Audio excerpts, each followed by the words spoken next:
समाचार निर्देश और मैं हूं आपके साथ आशीष सरीन। चलिए शुरुआत करते हैं दिन भर की खास खबरों की। भारतीय किसान यूनियन संयुक्त मोर्चा के द्वारा कैथल के जवाहरलाल पार्क में इकट्ठा होकर कैथल के विद्युत विभाग के कार्यालय में प्रदर्शन किया गया। किसानों का कहना है कि सरकार ने वर्ष 2014 में किसानों से ट्यूबवेल के कनेक्शन के आवेदन भरवाए थे। सरकार ने पैसे तो ले लिए, लेकिन अब कनेक्शन देने के नाम पर नए नए नियम बनाए जा रहे हैं। चलिए जानते हैं हमारे संवाददाता अमित शर्मा की खास रिपोर्ट। मसला था 2014 से जो हमने सिक्योरिटी भरी हुई है, एस्टीमेट भरे हुए कनेक्शन नहीं दिए जा रहे, और दूसरा जो स्मार्ट मीटर लगाने का एक महकमा तानाशाही अपना रहा है, और वित्त मंत्रालय ने लेटर जारी किया कि किसानों के खेतों में जो बिजली दे रहे हैं उसकी सब्सिडी खत्म की जाएगी, और 10 दिन से खंभे बाधित है, खेतों में और घरों में बिजली नहीं जा रही, उसके अंदर अभी तक कोई भी लाइन दुरुस्त नहीं हुई है।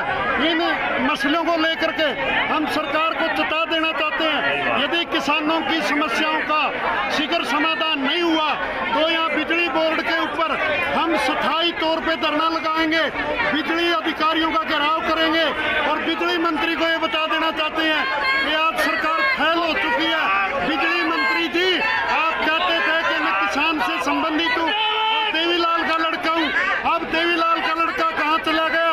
ये किसान का एक स्टेप के ऊपर शोषण हो रहा है, चाहे किसी रूप में भी शोषण हो, चाहे बिलों के ऊपर शोषण हो, स्मार्ट मीटर के तौर पे हो, और चाहे फाउंडेशन के ऊपर हो, और चाहे इनको बिजली के कनेक्शन ना दिए जा रहे हो, चाहे डार्क जोन घोषित करके इनको इग्नोर किया जा रहा हो। आज प्रदेश के अंदर किसान बिल्कुल तबाह हो चुका है, किसान के अंदर पूरा रोष है। इसलिए आज जैसे ये तीनों काले कानूनों के लिए किसान जो सहमत दिया, जो ये आश्वासन दिया, ये लिपा पोती हम बिल्कुल नहीं सहमत है। यदि ये इसको इम्प्लीमेंट करते हैं, कार्यान्वित करते हैं तो ठीक है, हम इनका धन्यवाद करेंगे। यदि इनको इम्प्लीमेंट नहीं करते तो इसी एससी का इसी दफ्तर के ऊपर परमानेंट धरना लगाएंगे, घेराव करेंगे, इनको बाहर नहीं निकलने दिया जाएगा। हम बिल्कुल सहमत नहीं। घेराव किया गया था, आपके द्वारा क्या कुछ आश्वासन दिया गया है? जो मेमोरेंडम दिया है उसको बिजली विभाग के माध्यम से हरियाणा सरकार को भेजा जाएगा। जी सरकार की डिमांड थी कि जो 31 मई को आंधी तूफान आया उसमें जो बिजली के खंभों का नुकसान आया और बिजली बाधित है उसको कब तक बहाल कर देंगे। तो ये जो लाइनों 18 लाइनें बाकी हैं गुला डिवीजन की, इनको हम 20 जून से पहले बहाल कर देंगे। जी कितने खंभे डैमेज हुए सर, क्या कुछ आपके पास आंकड़ा है सर? तकरीबन 5000 के करीब खंभे टूट गए हैं। जी उनका युद्ध स्तर पे हमने पोल इरेक्शन का काम किया। जी लगातार दिन रात मेहनत कर रहे हैं सभी कर्मचारी अधिकारी। जी सर केबल कनेक्शन, जो केबल कनेक्शन है और जो एलटी कनेक्शन है बिना ट्रांसफार्मर के लग जो हो सकते हैं, हमारी भरपूर कोशिश रहेगी अगर भी इसी सीजन में उनको लाभ दिया जाए। उनकी लिस्ट बनवा रहे हैं। जो ट्यूबवेल कनेक्शन है वो तो जो बिजली विभाग की और सरकार की तरफ से जो गाइडलाइन है उसके मुताबिक ही दिए जाएंगे। जी मांग पत्र ऊपर भेजा जाएगा, कोई अमेंडमेंट आएगी तो उसके अकॉर्डिंगली काम किया जाएगा। 2014 के पैसे जमा करवा रखे हैं और अब तक जो है बिजली के ट्यूबवेल कनेक्शन नहीं दिए गए हैं, उसको लेकर क्या कहेंगे? नहीं, पैसे तो 2014 में नहीं भरवाए, 2014 की तो सिक्योरिटी है वो। जी सिक्योरिटी भरी हुई थी, जी आवेदन किया हुआ था। जी पैसे तो अब अप्रैल मई में भरवाए हमने इसी महीने।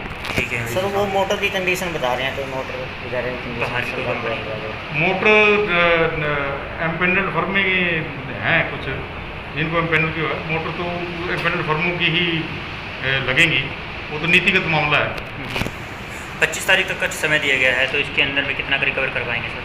किस चीज़ का? बिजली वाली का? जी कोशिश है कि भी कोई भी ऐसा स्ट्रक्चर जो डैमेज हो रहा है वो ना रहे। 25 जून से पहले एलटी लाइन का हो, लाइनें हम 20 जून से पहले बहाल करते हैं। जी आप मैंने बता दिया ना, ट्यूबवेल की 407 लाइनें बंद थी, आज 18 हैं। जी अब आप देख लो सिर्फ 10-1% काम रह गया। परमिट लेना पड़ रहा है दिन में, जी दिन में काम करते हैं लाइनों पे, परमिट लेना पड़ रहा है। एक सर एक ऐप है हमारी ऊर्जा मित्र ऐप, जी उसमें हम डालते हैं उपभोक्ताओं के नंबर भी हैं उसमें, जी। उसमें चला जाता है मैसेज कि भी इस दौरान लाइट बंद रहेगी। कई बार ऊर्जा मित्र ऐप फंक्शन भी नहीं होती, वो एक अलग चीज़ हो जाती है। अदरवाइज हम उस पर डालते हैं, एक प्रेस का हमारा व्हाट्सएप ग्रुप है, उसमें भी हम डालते हैं। जिंद में निजी स्कूल के मास्टर की सरेआम गोली मारकर हत्या। मृतक के बेटे की 2 साल पहले बदमाशों ने चाकू गोदकर हत्या कर दी थी। मृतक अपने बेटे की हत्या के केस का एक मुख्य गवाह था। चलिए जानते हैं उचाना से हमारे संवाददाता सतीश शर्मा की खास रिपोर्ट। हरियाणा में बदमाश बेखौफ होते जा रहे हैं। प्रदेश में आए दिन हत्या लूट की वारदातों से लगता है बदमाशों को खाकी का कोई खौफ नहीं है।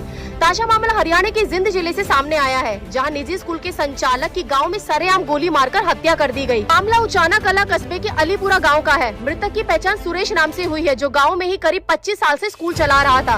परिजनों के अनुसार मृतक को कई गोलियां मारी गई, जिससे स्कूल संचालक की मौके पर ही मौत हो गई। बताया जा रहा है कि मृतक घर से बाहर घूमने के लिए निकला था। परिजनों के अनुसार 2 साल पहले मृतक के बेटे की रोहतक में चाकू से गोदकर हत्या कर दी गई थी। अपने बेटे के उसी केस में स्कूल संचालक गवाह था, उसी से जोड़कर ये मामला देखा जा रहा है। फिलहाल मृतक के शव को नरवाना के सामान्य अस्पताल लाया गया है। बता दें कि 3 साल के अंतराल में बाप बेटे की हत्या हुई। उसका क्या मैटर था सर, और कैसे हुआ, और प्रशासन की क्या तैयारी है उसको लेके? देखिए, आज सुबह 6 बजे कंट्रोल रूम में सूचना प्राप्त हुई थी कि अलीपुरा से काबरसर रोड पे कुछ व्यक्तियों के द्वारा एक व्यक्ति को गोली मार के हत्या कर दी गई है। तुरंत वहाँ पर मौके पे SHO साहब पहुँचे और मैं भी वहाँ पे मौके पे पहुँचा। तो वहाँ पे जो घटनास्थल पे मृतक के भाई ने हमें बताया कि जो मृतक है उसके बेटे की 5 दिसंबर 2018 रोहतक में हत्या कर दी गई थी जी, और उसी हत्या के केस में उसकी कोर्ट में गवाही थी और उन्हें पूरा शक है कि जो जिन लोगों ने उनके बेटे की हत्या की थी, आज उन्होंने ही सुरेश कुमार की हत्या की है। तो पुलिस ने तुरंत कंप्लेन लेके इसके ऊपर पर्चा दर्ज कर दिया। अभी पोस्टमार्टम चल रहा है और हमारी जो CIA की 3 टीमें हैं वो रोहतक के लिए जा चुकी हैं और जो आरोपी हैं जो इनके भी नाम FIR में लिखवाए गए हैं उनके वहाँ पर रेड करके उन्हें तुरंत गिरफ्तार किया जाए। मृतक को कितनी गोली लगी है सर? मृतक को जो मौके से खोल बरामद हुए हैं, 3 खोल बरामद हुए हैं। जो हमारी FSL की टीम थी उसने विजिट किया था, वहाँ से जो मौके पे जो भी खोल मिले हैं उनको बरामद कर लिया गया है और बाकी जो डिटेल है कि कितनी गोलियाँ लगी है वो सारी पोस्टमार्टम रिपोर्ट से ही क्लियर हो पाएगी। तो सर, एक उचाना के अंदर क्राइम रेट बहुत ज़्यादा बढ़ रहा है, इसको देखते हुए प्रशासन मतलब क्या अपनी तैयारियां कर रहा है सर? क्योंकि उचाना पिछले 6 महीने के अंदर 5वां-6ठा मैटर है ये जो उचाना के अंदर है। देखिए, अलग अलग तरह की रंजिश के कारण मुकदमे जो मर्डर हैं वो निरंतर होते रहते हैं, लेकिन जो पुलिस है वो अपनी तत्परता से कार्रवाई करते हुए इनका जो ट्रेस आउट किया जाता है और जो इनके एक्यूज़ड हैं उनको तुरंत गिरफ्तार किया जाता है और हमारी जो गश्त है वो निरंतर रहती है। इस प्रकार के रंजिश के मर्डर भी रोकने के लिए हम निरंतर प्रयास करते रहते हैं कि अगर लोगों के कुछ ऐसे आपसी विवाद चले आ रहे हैं तो उनको सामाजिक तौर पर। विधायक ने बड़े पद व पैसे के लालच में आकर महम हलके को छोड़ा अंधकार में। शमशेर खड़गड़ा का कहना है कि विधायक बलराम कुंडू 2-4 करोड़ रुपए खर्च करके विधायक बने और अब अपनी जिम्मेदारियों से भाग रहे हैं। चलिए जानते हैं हमारे संवाददाता दीपक सैनी की एक खास रिपोर्ट। भाजपा नेता शमशेर खड़गड़ा का कहना है कि टिकैत और चढ़ूनी जैसे लोग पार्लियामेंट व प्रधानमंत्री को अपनी उंगलियों पर नचाना चाहते हैं। महम भाजपा नेता शमशेर खड़गड़ा ने लाखन माजरा खंड के गाँव खरेटी में तालाब में बनाए गए पशु घाट का उद्घाटन किया। इस दौरान सैकड़ों की संख्या में मौजूद रहे भाजपा नेता शमशेर खड़गड़ा ने कहा, पिछले 5 साल से भाजपा का विधायक महम में नहीं बना, जिसके बावजूद हमने भरपूर कोशिश करके 600 करोड़ रुपए से ज्यादा रुपए महम हलके के विकास के लिए लाए। इसके अलावा 6 लाइन ग्रीन फील्ड हाईवे व रेल लाइन का निर्माण करवाकर महम हलके के विकास को गति दी। प्रधानमंत्री नरेंद्र मोदी जी ने हर नल को जल के तहत हर घर में जल पहुँचाने के लिए महम हलके की पानी की सप्लाई के लिए 300 करोड़ रुपए की सौगात दी, जिसका काम चल रहा है और जल्दी महम हलके के लोगों को पानी की समस्या से निजात मिलेगी। विकास कार्यों के लिए अभी भी 50 करोड़ रुपए आ चुके हैं और इस 7 साल में भाजपा के कार्यकाल में जो महम हलके के विकास के लिए पैसा आया है वे पिछले 20 सालों में नहीं आया था। लगातार उद्घाटन हो रहे हैं और लोगों की शिकायतें थी शुरू में कि सरकार काम नहीं कर रही, अब अचानक से बदलाव आया है और काम भी हो रहे हैं और उद्घाटन भी। देखो कौशिक जी, पिछले 5 साल में विधायक नहीं था, बीजेपी का सरकार बीजेपी की थी, उसके बावजूद हमने सरकार से लगातार संपर्क रखा, अपनी कोशिश करते रहे और 600 करोड़ से ज़्यादा पैसा पिछले 5 साल में मैं मलके में आया, जिसमें बड़ी प्रोजेक्टों की बात नहीं कर रहा मैं, जैसे 6 लेन एक्सप्रेस हाईवे आया या रेल आई या दूसरे बड़े प्रोजेक्टों को छोड़ के 600 करोड़ से ज़्यादा पैसा मैं मलके में आया। अब भी प्रधानमंत्री ने हर नल को जल लगभग 300 करोड़ रुपए जो है मैं मलके के लिए पानी हर घर में जब मिले इस बात की व्यवस्था करी। इसके अलावा जो विकास कार्य हैं, विकास कार्यों के लिए भी लगभग 50 करोड़ से ज़्यादा पैसा रोड्स में आ चुका है। अभी और बहुत सी चीज़ें पाइपलाइन में हैं। जितना मैं एक दावा कर सकता हूँ, ये गाँव राम खड़ा हाड़ा इस बात का गवाह है कि भाई पिछले 7 साल का जो पैसा है वो एक ताकड़ी में धर ले तो आंकड़े हैं। आंकड़े झूठ नहीं बोलते, मैं भी झूठ बोल दूंगा, को कांग्रेसी भी झूठ बोल देगा, को दूसरी पार्टी का भी झूठ बोल देगा, लेकिन आंकड़े झूठ नहीं बोलते। आंकड़े इस बात के गवाह हैं कि भाई जितने पैसे पिछले 10 नहीं पिछले 20 साल में नहीं आया, उतना पैसा मैं मलके में 7 साल में आया। और अभी विकास का पहिया तेजी से चल रहा है, विकास जारी है, पैसा आ रहा है और सरकार काम कर रही है। मौजूदा विधायक है, लगातार आरोप लगा रहे हैं कि वो मौजूदा विधायक है और जो सत्ता में ऐसा सुनो, मौजूदा विधायक ने जो किया लोगों के सामने, वोट ली थी बीजेपी के नाम पे, झंडा लाया था बीजेपी का, मनोहर लाल और मोदी की जय बोले था, जो 4 करोड़ रुपए खर्च करके एमएलए बन दे ही भाई बड़ी मांग कर ली, बड़े रुपया की बड़ा पद मांग लिया। तो भाई या जो सेवा का है या विधायक का जो पद है, ये सेवा का पद है, बिजनेस नहीं है, ये व्यापार नहीं है। अब 2, 4, 5 करोड़ रुपए खर्चो और 100 करोड़ रुपए कमाओ, ये व्यापार नहीं है। विधायक ने लोगों से ये कह के वोट ली थी कि मैं राज के गैल रहूंगा और काम कराऊंगा। मेरा ही पंडा छूट गया था, मगर भाई ठीक हो गया, एमएलए बन गया, राज के साथ से काम करवा। वैक्सीनेशन की पर्याप्त डोज पहुंचने के बाद 18 प्लस की वैक्सीनेशन प्रक्रिया ने पकड़ी रफ्तार। भिवानी में लगभग 2,32,000 लोगों को लगाई जा चुकी है वैक्सीनेशन। 80% हेल्थ केयर वर्कर्स और फ्रंट लाइन की वैक्सीनेशन प्रक्रिया हुई पूरी। चलिए जानते हैं हमारे संवाददाता साहिल गिरधर की खास रिपोर्ट। मेगा कैंप आयोजित कर वैक्सीनेशन को दी जा रही है रफ्तार। भिवानी हरियाणा प्रदेश में कोविड वैक्सीनेशन प्रक्रिया को स्वास्थ्य विभाग के निर्देशों पर तेज करते हुए मेगा कैंप का आयोजन किया जा रहा है। इसको लेकर प्रत्येक जिला मुख्यालय पर स्वास्थ्य विभाग के अधिकारी, स्थानीय मार्केट कमेटी, बाजारों के प्रधान, विभिन्न सेक्टरों के प्रतिनिधियों के माध्यम से वैक्सीनेशन प्रक्रिया को तेज करने के लिए धर्मशाला, बैंक्वेट हॉल व मार्केट में वैक्सीनेशन कैंप लगाकर वैक्सीनेशन प्रक्रिया में तेजी लाई जा रही है। भिवानी के मुख्य चिकित्सा अधिकारी डॉक्टर सपना गहलावत ने बताया कि भिवानी जिला में अब तक 2,32,000 लोगों का वैक्सीनेशन किया जा चुका है। इनमें हेल्थ केयर वर्कर का वैक्सीनेशन 80%, फ्रंट लाइन वर्कर 80%, 60 से अधिक आयु वर्ग के नागरिकों का वैक्सीनेशन 60% तक पूरा किया जा चुका है। 18 वर्ष से अधिक आयु वर्ग के नागरिकों की वैक्सीनेशन प्रक्रिया को कैंप के द्वारा पूरा किया जा रहा है। 18 से अधिक आयु वर्ग की वैक्सीनेशन प्रक्रिया भी प्रारंभिक चरण में है। उन्होंने बताया कि भिवानी स्वास्थ्य विभाग के पास कोविशील्ड व कोवैक्सीन की दवाई पर्याप्त मात्रा में पहुंच चुकी है और 18 वर्ग से अधिक वर्ग की वैक्सीनेशन प्रक्रिया को अब रफ्तार मिल चुकी है। क्या नाम था? तान्या। मैं यहाँ पे वैक्सीन लगवाने आई हूँ, तो मेरे को वैक्सीन लगवाने में कोई इशू नहीं है। आप लोग भी वैक्सीन लगवाए बढ़ चढ़कर, और यहाँ पे आधे घंटा मैंने वैक्सीन में ऑब्जर्वेशन में वेट कर रही हूँ। देन उसके बाद आप लगवाइए, कोई दिक्कत वाली बात नहीं, आप अच्छे से लगवाइए। और उससे क्या कहना चाहिए? और सबसे तो यही कहना चाह रही हूँ कि वैक्सीन लगवाना बहुत ज़्यादा ज़रूरी है। जी बहन जी, क्या नाम आपका? मेरा नाम रेनू है। मैं यहाँ भिवानी के सरकारी हॉस्पिटल में कैंप में इंजेक्शन लगवाने आई हूँ, और मुझे यहाँ इंजेक्शन लगाने के बाद कोई दिक्कत नहीं हुई है, और यहाँ जल्दी से जल्दी नंबर आ जाता है। और यहाँ मैं वैक्सीन लगवाने के बाद आधे घंटे रुकी हूँ, और लोगों से यही कहना चाहती हूँ कि जल्दी से जल्दी वैक्सीन लगवाएं।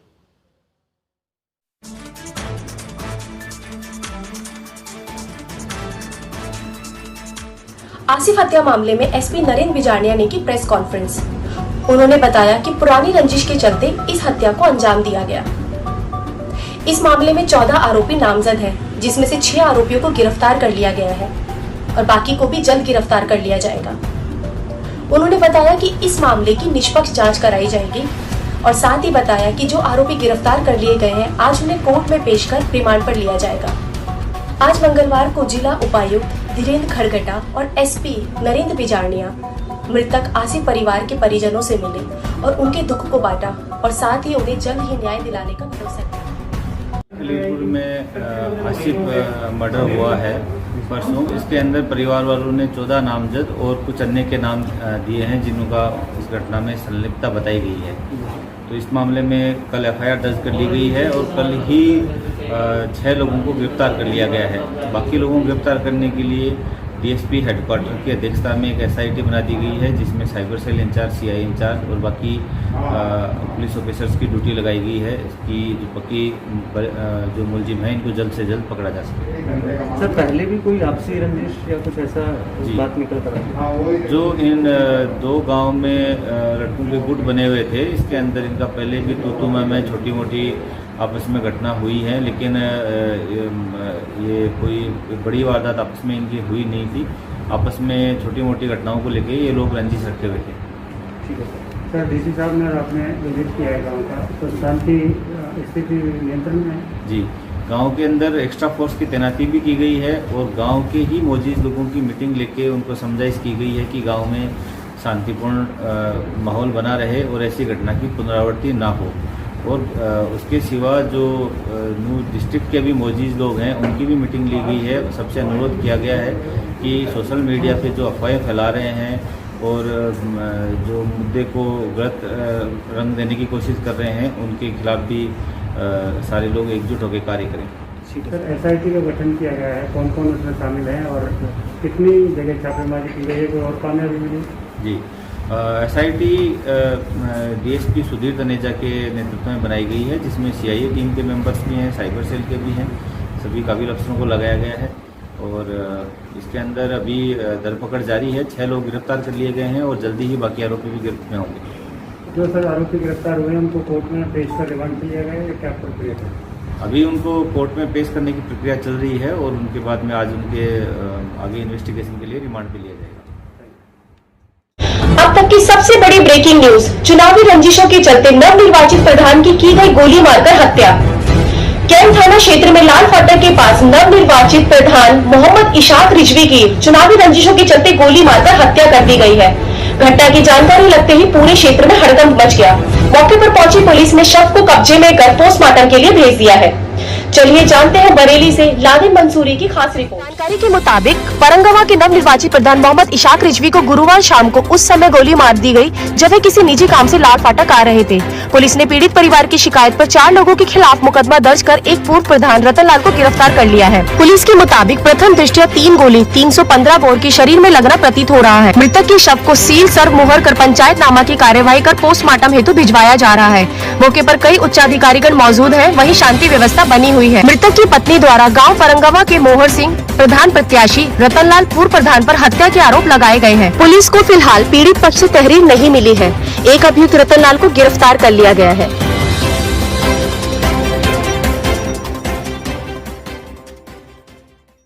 पहली बार 100% रहा हरियाणा विद्यालय शिक्षा बोर्ड का परिणाम। हरियाणा विद्यालय शिक्षा बोर्ड ने 10वीं कक्षा का परिणाम किया घोषित। प्रतिशत रहा 10वीं कक्षा का परिणाम। नियमित परीक्षा में 3,13,345, कंपार्टमेंट परीक्षा के 11,278 परीक्षार्थी हुए थे शामिल। आज के विद्यालयों तथा प्राइवेट विद्यालयों की 5% तथा रही 100%।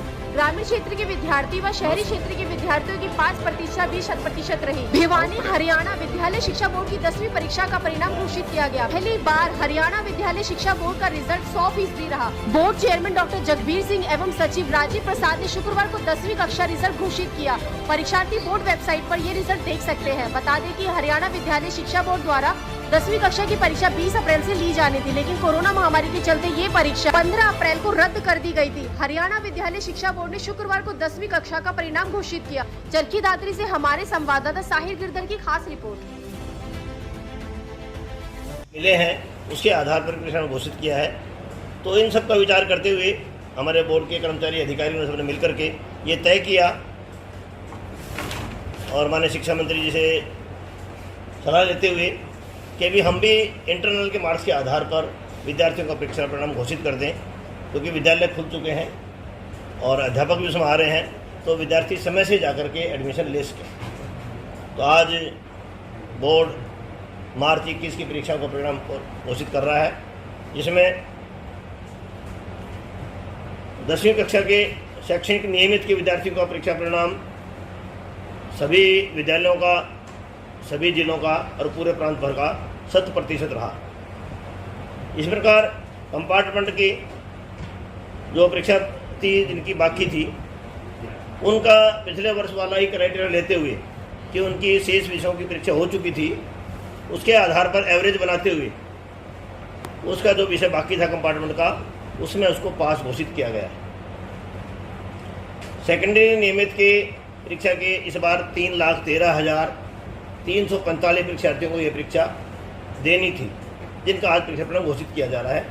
उसमें से 1,72,059 छात्र थे, 1,41,286 छात्राएँ थी।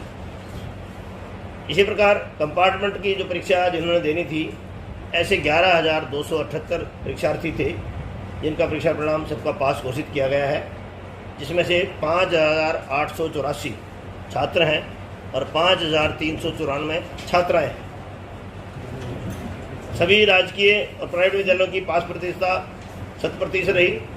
इसी प्रकार ग्रामीण और क्षेत्र के विद्यार्थियों और शहरी क्षेत्र के विद्यार्थियों की पास प्रतिशतता भी 100% ही रही। सेकेंडरी नियमित के परीक्षार्थियों का परिणाम विद्यालयों द्वारा भेजे गए आंतरिक मूल्यांकन अंक एवं प्रायोगिक प्रैक्टिकल परीक्षा के अंकों के आधार पर मानकर अनुपातिक तौर पर लगाते हुए घोषित किया गया है। कंपार्टमेंट परीक्षार्थियों का परिणाम परीक्षार्थी द्वारा प्राप्त अन्य उत्तीर्ण विषयों के अंकों का औसत निकालते हुए कंपार्टमेंट के अंक मानकर परिणाम घोषित किया गया है। जिन परीक्षार्थियों के द्वारा, उनका हम परीक्षा परिणाम नहीं घोषित कर रहे हैं, कौन से परीक्षार्थी हो जिन्होंने आंशिक अंक सुधार या पूर्ण विषय अंक सुधार एवं अतिरिक्त विषय के लिए आवेदन किया था, ऐसे विद्यार्थियों का हम परीक्षा परिणाम आज घोषित नहीं हो रहे। परिस्थितियां अनुकूल होने पर ऐसे विद्यार्थियों की परीक्षा ली जाएगी। यदि फिर भी ये जो हमने आज परीक्षा परिणाम दिया है, कोई विद्यार्थी से संतुष्ट नहीं है, तो परिस्थितियां अनुकूल होने पर बोर्ड उन विद्यार्थियों की परीक्षा पुनः लेगा, उनसे कोई फीस नहीं लेगा।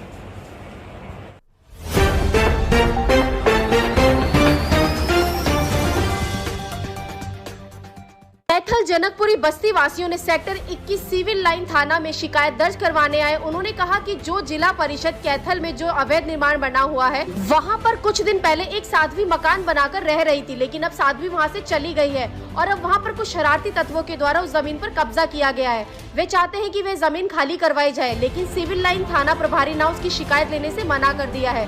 थाना प्रभारी का कहना है कि जिला परिषद की शिकायत आने पर ही वे कोई कार्यवाही कर सकते हैं। कैथल से हमारे संवाददाता अमित शर्मा की खास रिपोर्ट।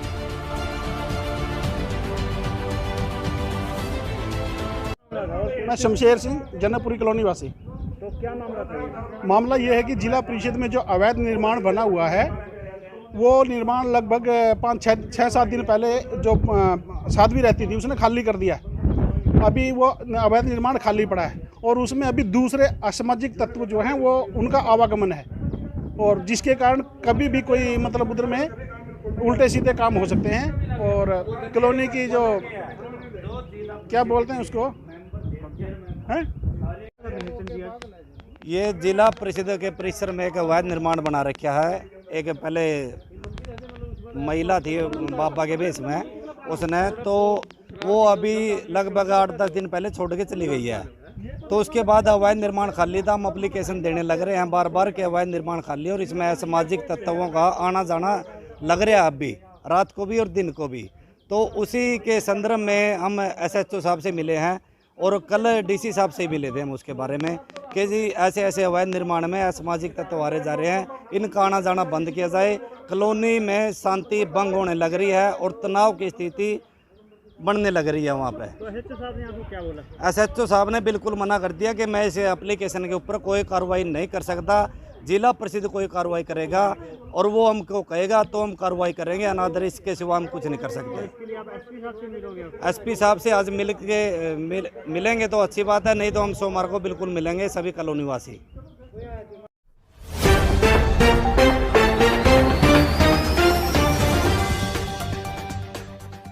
जुनैद को इंसाफ दिलाने को लेकर मचा बवाल, गुस्साए लोगों ने किया रोड जाम। मेवात के जमालगढ़ गांव के रहने वाले 21 वर्षीय जुनैद सहित करीब आधा दर्जन लोगों को फरीदाबाद पुलिस सुनहरा बॉर्डर से उस समय पकड़कर ले जाती है जब वे अपनी किसी रिश्तेदारी से वापस घर लौट रहे होते हैं। बताया जा रहा है कि फरीदाबाद पुलिस द्वारा पकड़े गए आधा दर्जन लोगों में से केवल एक ही ऐसा व्यक्ति था जिसके खिलाफ केस दर्ज था। जुनैद सहित बाकी सभी लोग बेगुनाह थे। आरोप है कि फरीदाबाद पुलिस ने जुनैद को बुरी तरह पीटा और फिर अगले दिन किसी दलाल के सहारे 70,000 रुपए की रिश्वत लेके जुनैद को छोड़ दिया गया। पुलिस की मारपीट के बाद जुनैद की नाजुक हालत को देखते हुए परिजनों ने जुनैद को इलाज के लिए अस्पताल में भर्ती कराया, जहां पर 10 दिन बाद पुलिस की मारपीट से पीड़ित जुनैद ने दुनिया को हमेशा हमेशा के लिए अलविदा कह दिया। जैसे ही यह खबर जमालगढ़ गांव सहित आसपास के गांव में पहुंची तो शनिवार को गुस्साए ग्रामीणों ने पहले तो सड़क पर शव रखकर जमालगढ़ गांव के समीप जाम लगाया, जहां पर कई घंटे जाम लगने के बाद भी जब बिछौर थाना पुलिस ने आरोपी पुलिस वालों के खिलाफ कोई कार्रवाई नहीं की तो गुस्साए ग्रामीण शव को पुन्हाना ले गए और नगीना होटल मार्ग पर जाम लगा दिया। कुछ ही देर बाद युवाओं की भीड़ ने बिसरू रोड के सामने भी जाम लगा दिया। इस दौरान गुस्साए लोगों ने पुलिस की गाड़ी को क्षतिग्रस्त कर दिया और थोड़ी देर बाद उसे आग के हवाले भी कर दिया, जिसके बाद पुन्हाना शहर में पूरी तरह बवाल मचा। हालात पर नियंत्रण करने के लिए पुन्हाना शहर में भारी पुलिस बल को तैनात किया गया और पुलिस ने जाम लगाने वाले लोगों को तितर बितर करने के लिए लाठी का सहारा लिया। नूह से हमारे संवाददाता जुबेर खान की खास रिपोर्ट। क्या नाम है जी? कमरुद्दीन। कमरुद्दीन जी, ये जो लड़का जो मरा है बताया जा रहा है कि पुलिस ने मारा, किस तरीके से हादसा? देखिए 31 तारीख को सुनेड़ा था, 31 मई को सुनेड़ा बॉर्डर से उठाया फरीदाबाद वाली पुलिस ने और 1 जून को ही छोड़ दिया था। उसे बेकसूर लड़का है, मार इतनी लगा दी आखिर वहाँ की डेथ होगी रात में आज 11 बजे 11:30 बजे के आसपास। हम तो यही चाह रहे इसलिए जामे कोई प्रशासन सुनवाई करे, पुलिस वालों के खिलाफ मुकदमा हो। किस आरोप में इसको उठाया गया था? कोई मुकदमा था क्या था? कोई आरोप ही ना जी, आप तो नहीं उठा लियो, शक सुबह पे उठाया। क्या काम करता है लड़का? ये गांव का खेती बाड़ी करता है। 31 मई को उठाया और 1 जून को छोड़ दिया। अब तक इसको टॉर्चर किया गया है? अब तक इसको टॉर्चर किया, इतने दिन कहाँ रखा गया है इसको? जो हॉस्पिटल में इधर उधर दिखाते रहे। आपने अपने लोकल थाने में शिकायत नहीं कर रखी, इसकी MLR में कटी पड़ी और SDM की परमिशन से आके MLR कटी। तो पुलिस ने 3rd डिग्री जो टॉर्चर किया, मारपीट जो की है, हाँ उसी से मर गया, इसकी डेथ हुई। उसी से डेथ हुई। नया लड़का बल्कि 24 का नहीं 22-23 साल का लड़का है। 2 भाई और गिरफ्तार, उन्हें बता दें क्या मांग? 2 और उठा रखे क्यों? हाँ 2 भाई और गिरफ्तार। क्या मांग है? कब तक जाम खुलेगा? भाई ये जाम तो खुल जाएगा, प्रशासन केस कर दे भाई, FIR करे, उनके खिलाफ मुकदमा करे। अरेस्ट बंदा है, ये काम क्या करता है? ये खेती बाड़ी करता है। पुलिस ने कोई आश्वासन दिया? हाँ पुलिस ने आश्वासन दिया, पुलिस SHO साहब आए पड़े हैं, कहीं DSP भी मालूम होता है, तो बोले भाई ठीक है जो आप चाहते हो होगा, FIR ये कर देंगे। आ रहा हमारे एक वकील एप्लीकेशन लेकर आ रहा हो, उसके बाद ये जाम खुल जाएगा। जड़का है पकड़।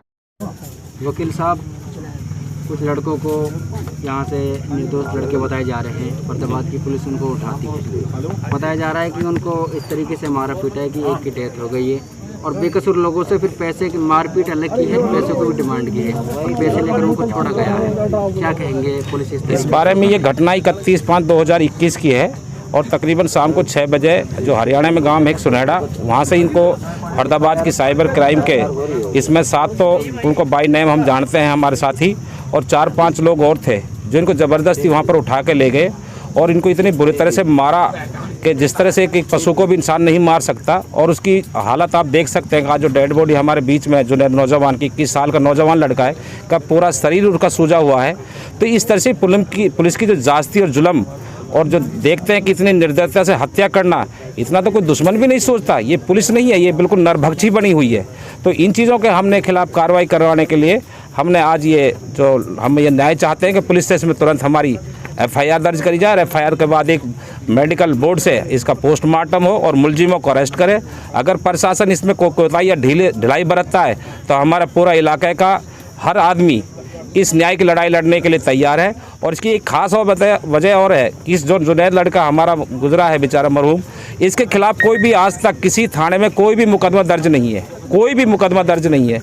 एक पुलिस की सरेआम पैसे लेने की नीयत से 70,000 रुपये ले भी लिए हैं, जिनकी हमारे पास वीडियोज भी हैं, इनकी रिकॉर्डिंग भी अवेलेबल है पुलिस की। और फिर ये धमकी दी जा रही है कि ये तो अभी उठाया 2 और मुकदमे भी दर्ज करेंगे, 2 भी मुकदमे करेंगे, 4 भी मुकदमे दर्ज करेंगे, लेकिन ऐसा नहीं होने देंगे। आपके पास सब चीज़ है, वीडियो रिकॉर्डिंग है, ऑडियो रिकॉर्डिंग है, सारी आपके पास, और क्यों मुकदमा दर्ज नहीं हो रहा है? ये पुलिस प्रशासन की एक तानाशाही है। इस तरह से सिर्फ जुल्म तो पहले पुलिस को करना ही नहीं चाहता। अगर कुछ विवाद में साहिब हत्याकांड भी था, उसमें अभी तक कुछ नहीं हुआ है, क्या ये भी ऐसा ही रह जाएगा?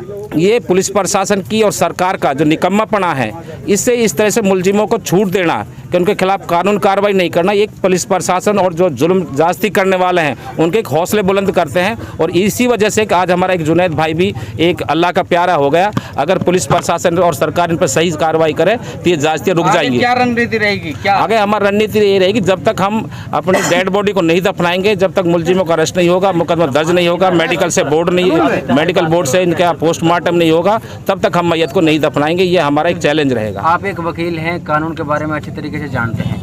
बेकसूर लोगों को इस तरीके से मार पीटना कौन से कानून में है जो पुलिस इस तरीके से पीटती है? ये तो कोई कानून ही नहीं कहता। अगर किसी मामले में किसी को तफ्सीस भी करनी है तो इसका एक जुडिक्शन होता है पुलिस अधिकारी को। इस तरह से नहीं कि उसका आप डेड बॉडी को खुद आप मौके का मुआयना कर ले, मौके पे मौजूद है, इसको कितनी बुरी हालत, कितने उसके जख्म, उसके कितने पैर हाथ सूजे हुए कि मैं तो ये कहता हूँ कि एक दुश्मन भी इतनी बुरे जास्ती नहीं कर सकता कि पुलिस अधिकारियों ने किया है। और समय 7 पुलिस अधिकारी जिनका मैं नाम भी बोल देता हूँ जो बाई नेम हमारे पास।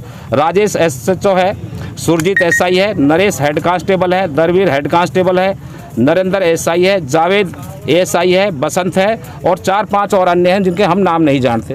तो हमारे यही बार बार फिर सरकार से सुबह से आपने जाम लगाया हुआ है, क्या प्रशासन के थ्रू कोई आप सांत्वना मिली है? प्रशासन का तो मैं कहता हूं कि जितना हरियाणा का प्रशासन निकम्मा है, शायद ही कहीं भी नज़र आता होगा कि सुबह से ये रात का मामला है और रात से अब तक पुलिस प्रशासन वो भी पुराने थाने का है, जबकि बिछोर थाने की घटना है, बिछोर थाने का SHO अब तक भी नहीं आया। तो शायद कहीं हम ये भी कह सकते हैं कि SHO की और अपने डिपार्टमेंट को बचाने के लिए उनकी कहीं मिली भगत भी हो सकती है, कोई साठगांठ हो सकती है। रणनीति रहेगी यहाँ से? हमारी रणनीति रहेगी, हम डेड बॉडी को तब तक नहीं दफनाएंगे जब तक मुलजिमों का अरेस्ट नहीं होगा, मुकदमा नहीं होगा और बोर्ड द्वारा मेडिकल नहीं होगा। ये हमारी पूरी रणनीति रहेगी। चाहे हमें कोई और भी कुर्बानी देनी पड़ी, धरना करना पड़ा, जाम भी करना पड़ा, तो वो भी करेंगे।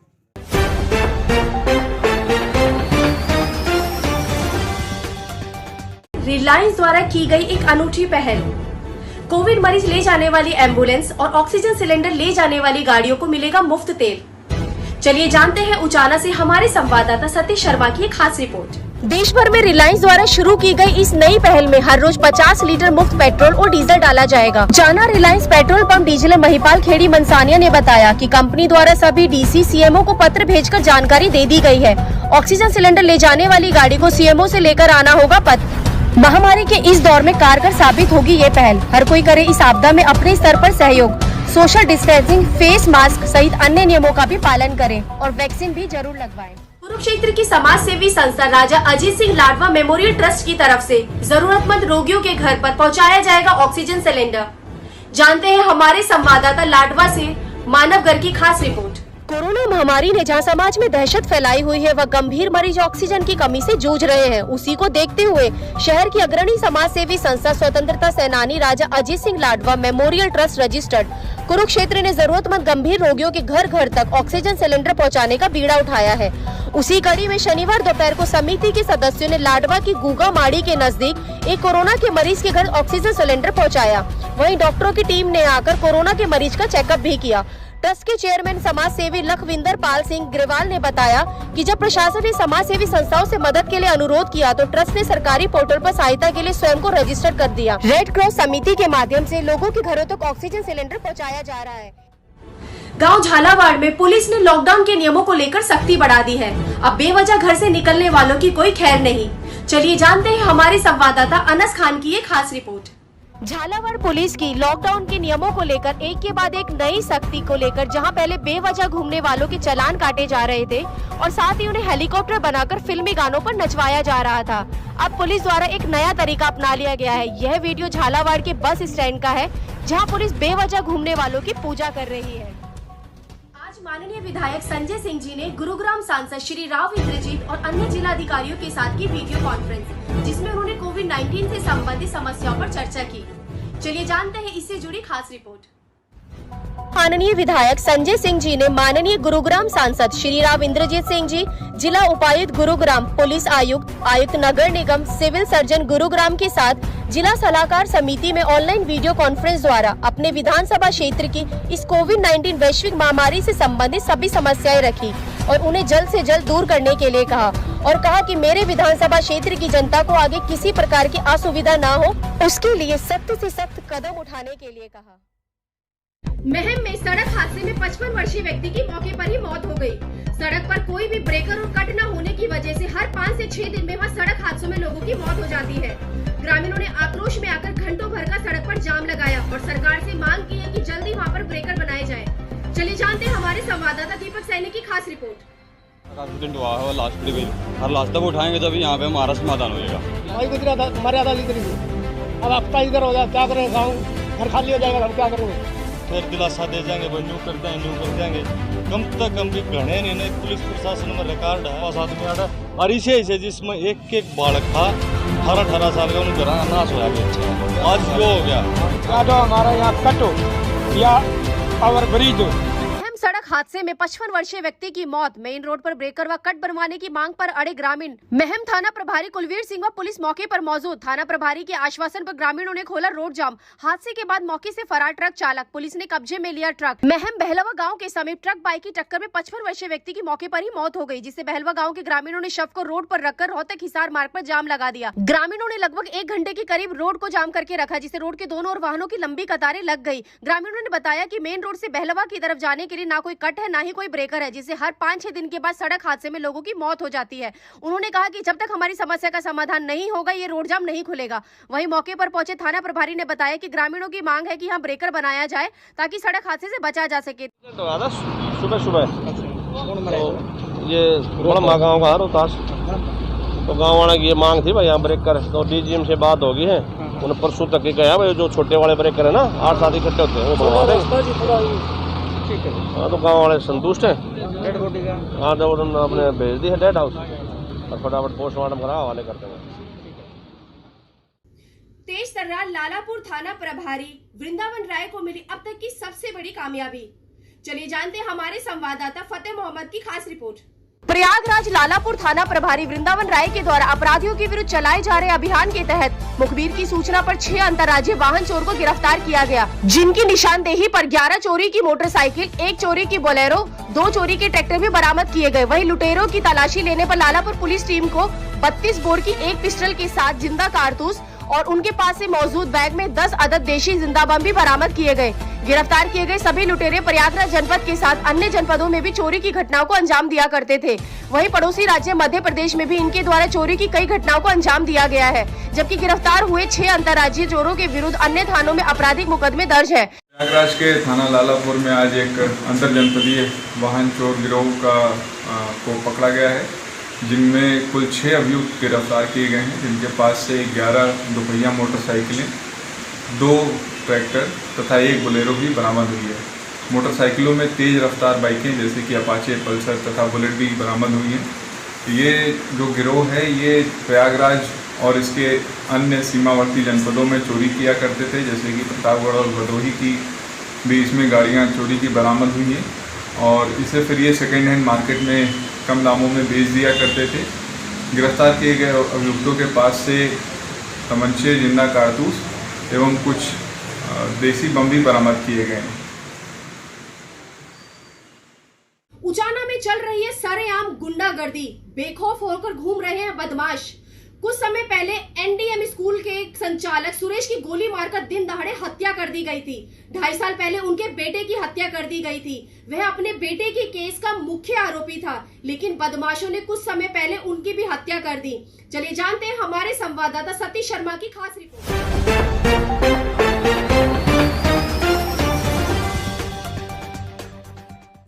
दिन दिहाड़े उनकी परसों चौथे जो हत्या हुई और वो दंदनाते हुए, गोली चलाते हुए भाग गए।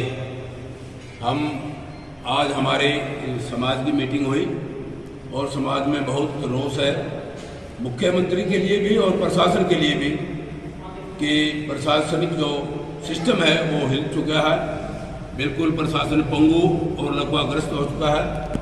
और इसके लिए हम सरकार को, मुख्यमंत्री जी को ये आग्रह भी करते हैं और चेतावनी भी देते हैं कि ये जो गुंडा तत्व हैं, असामाजिक तत्व हैं, ये तो ऐसा कर दिया कि हम तो बिल्कुल तुच्छ समझ लिया, चावल में गोने के समान हमारे को समझ लिया, निकाल करके फेंक दो, दूध में मक्खी के समान समझ लिया, गोलियों से उड़ा दिया, दिन दाड़े मौत कर दी, किसी को जला करके मार दिया। तो आज बड़े समाज के अंदर दुख है और इस दुख को हम पूरे का पूरा समाज इस दुख की घड़ी में जिन लोगों के साथ जो दरिंदगी हुई है, जिन लोगों के साथ जो अत्याचार हुए हमारे भाइयों के साथ, उन अत्याचारियों को दंड दिलाने के लिए हम तन मन धन से उनके साथ हैं। और मैं एक बात और कहता हूँ, ये उचाना की सभा का, समस्त उचाना के क्षेत्र का एक निर्णय है। इसके लिए चाहे हमें कितनी कुर्बानियां देना पड़े कोई बात नहीं है, गोली चलाने वालों की गोलियां कम पड़ जाएगी, मगर हम किसी भी कीमत में पीछे नहीं हटेंगे। और सरकार को भी हम चेतावनी दे रहे हैं, सरकार को भी इस विषय में जल्दी से जल्दी कदम उठा करके हत्यारों को गिरफ्तार करवाना चाहिए और उनको कड़े से कड़ा दंड दिलवाना। कांग्रेस के पूर्व अध्यक्ष राहुल गांधी जी के 51वें जन्म दिवस पर नूह के विधायक आफ्ताब अहमद मरीजों की सेवा करने पहुंचे। चलिए जानते हैं हमारे संवाददाता जुबेर खान की खास रिपोर्ट।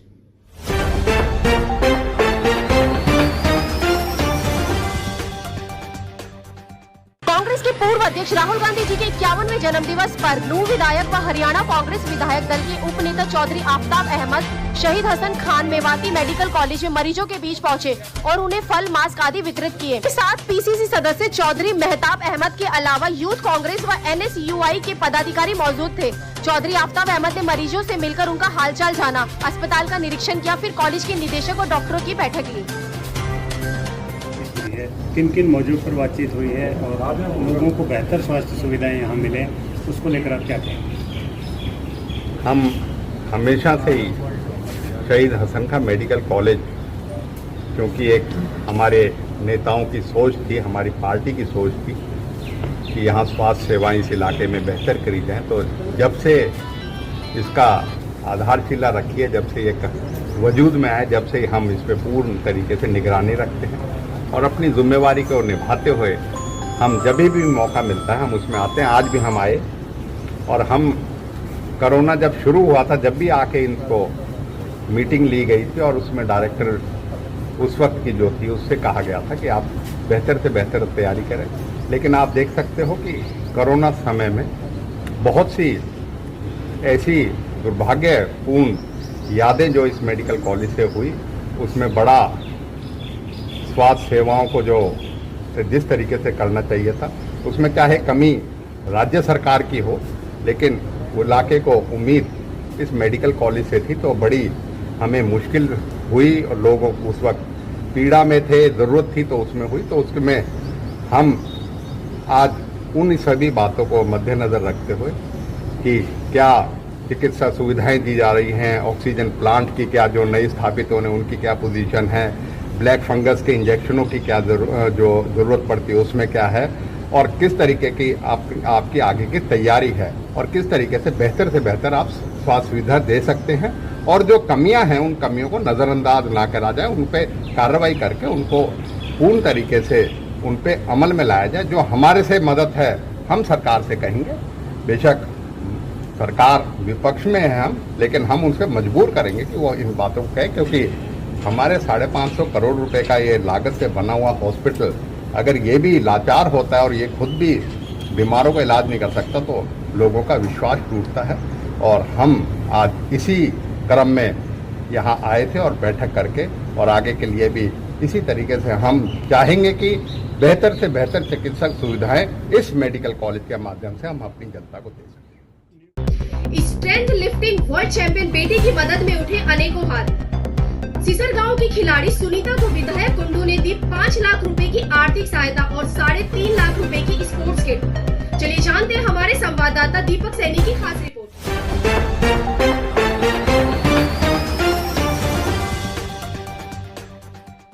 रोहतक के सिसर गांव की बेटी सुनीता ने पिछले साल विभाग में हुए वर्ल्ड चैंपियनशिप में गोल्ड मेडल जीता था।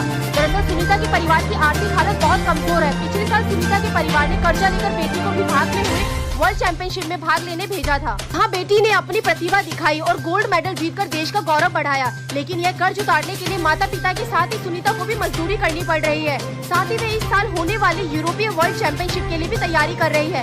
लेकिन इस साल सुनीता के सामने फिर से वही आर्थिक संकट खड़ा हो गया। एक चैंपियन के सामने आए अब बेटी की मदद करने के लिए अनेकों हाथ आने लगे हैं। सुनीता ने बताया कि समाज सेवी लोग अपनी समर्थ अनुसार उसकी मदद करने लगे हैं। महम के निर्दलीय विधायक बलराज कुंडू ने भी आज सुनीता के घर जाकर हालात देखकर उनकी मदद। आप गुजरे हैं, मकान नहीं था, पैसा नहीं था, उसके बावजूद आपने इतने मेडल जीते। अब विधायक जी आपके साथ खड़े हैं, सामाजिक संगठन आपके साथ खड़े हैं, सेना आपके साथ खड़े हैं, जितने सैनिक हैं, हर वर्ग समाज का, पूरे देश का आपके साथ खड़ा है। तो अब आपका एक उम्मीद रहेगी कि आप गोल्ड मेडल प्रदेश के लिए नहीं, देश के लिए जीत के हैं। जी, मैं अपने गांव के लिए, मैम अड़के के लिए, रोहतक जिले के लिए, अपने हरियाणा के लिए और पूरे भारत के लिए दिन रात लगातार मेहनत करूंगी और मेडल लाने की पूरी कोशिश करूंगी। और लास्ट मेरा जो इवेंट होगा वो ओलंपिक होगा। ओलंपिक में पार्टिसिपेशन नहीं, हम तो उम्मीद करेंगे जिस तरह से आज समाज आपके साथ खड़ा है उसमें तो सिर्फ एक ही टारगेट होना चाहिए, वो गोल्ड।